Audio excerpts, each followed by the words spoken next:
Sprinter, un véhicule 100% électrique, 100% français, fabriqué en France. Alors si on regarde un petit peu de l'extérieur, on est sur une base de véhicule classique, avec des jantes, avec une dimension qui est semblable aux véhicules utilitaires les petits existants. La couleur est personnalisable, on est sur un beau vert pomme pour celui-ci.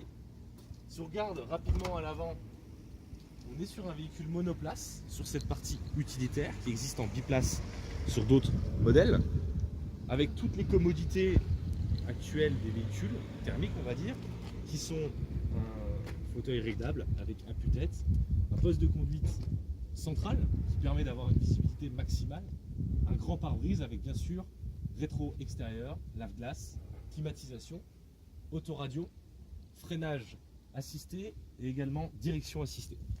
C'était pour la partie, j'allais dire, conduite. Si on s'intéresse un petit peu plus à la partie chargement, c'est le gros avantage qu'offre ce véhicule 100% électrique, je le rappelle, donc totalement écologique, puisque pas de carburant.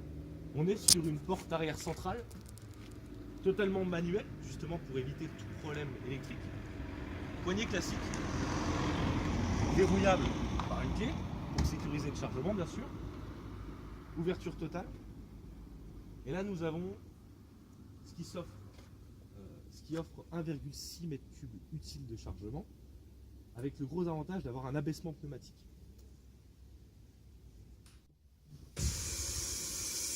Le compresseur va abaisser le véhicule en un temps record de 7 secondes, va permettre d'obtenir la pente la plus plate possible.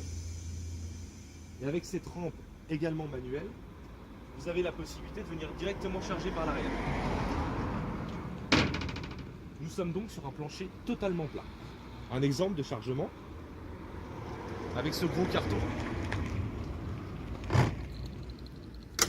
Pas besoin de haillons ni quoi que ce soit, on vient juste se présenter à l'arrière du véhicule et tout simplement rentrer le carton à l'intérieur.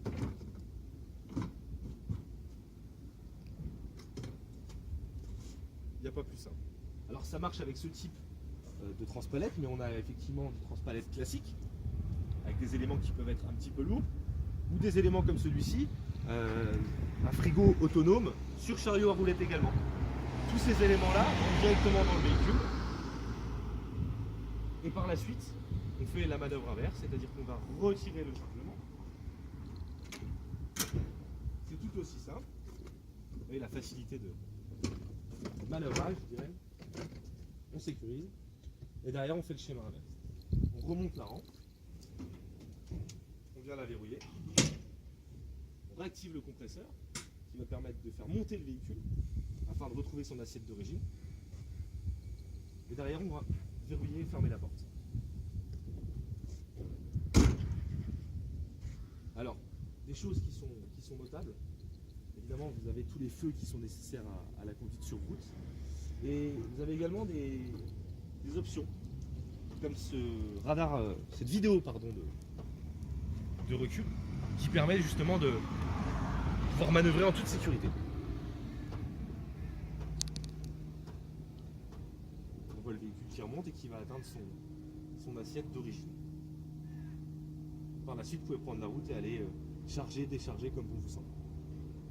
Concernant la partie alimentation électrique du véhicule, nous avons sur chaque aile 2 énormes batteries qui sont justement là pour stocker l'énergie.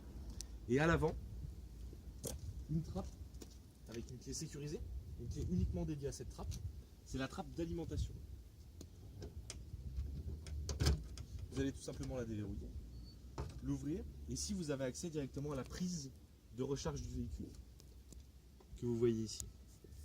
À l'intérieur du véhicule, vous avez la rallonge qui est fournie avec, qui ressemble à ça, que vous allez venir brancher directement sur du 220 volts, courant classique chez vous. Vous venez la brancher, comme ceci, en vérifiant bien que tout est verrouillé. Et ensuite, vous n'avez plus qu'à recharger le véhicule. Schéma inverse, vous avez une sécurité ici, à activer pour venir débrancher la prise, fermer le cache et verrouiller cette trappe.